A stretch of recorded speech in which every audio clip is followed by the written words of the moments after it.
दादा भरपूर जणांच्या कमेंट आलेल्या आहे, भरपूर जण विचारताय ही दोरी हाडू करून दाखवा, हाडू करून दाखवा। मी आज 10 ml ची दोरी घेणार आहे आणि त्याची मूर्ती बनवून दाखवणार आहे तुम्हाला। तुम्ही पण शिका परत। मी आता 3 मुखी मूर्ती बनवणार आहे आणि पाईप टाकणार आहे, त्याच्यात दोरी टाकणार आहे, पाईप टाकणार आहे।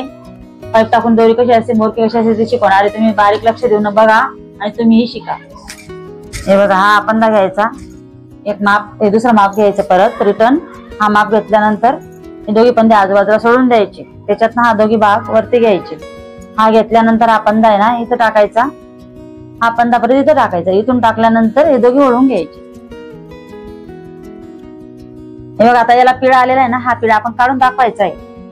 हा पिळ काढल्यानंतर आपली दोरी मोरकी बरोबर येणार आहे। हे दोघी पंधे ओढून घ्यायची। ही बघा, पहिली कॅट झालेली आहे।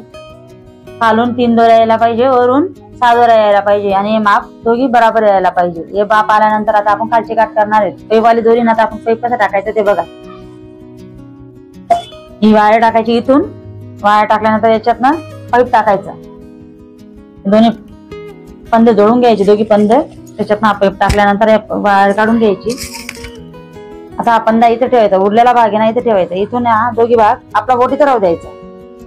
दोघी पंधे ओढून घ्यायचे, त्याच्यात एक पंधा वरती घ्यायचा, त्याच्यात हे दोघी भाग ओढून घ्यायचे।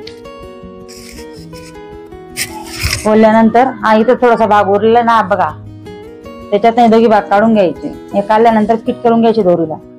फिट केल्यानंतर एक गाय बैल साठी मोरकी लागते ना, आपण बनवतो तर हा पाईप टाकून बनवलेला आहे। हे बघ, म्हशींना जास्त लागतं हा पाक। हे बघा, इथं 6 दोऱ्या आलेल्या आहे, इथं 6 दोऱ्या आलेल्या आहे, इथं 3 आलेले आहे, इथं 4 आलेले आहे। ही अशा प्रकारची मोरकी बनते म्हशींसाठी।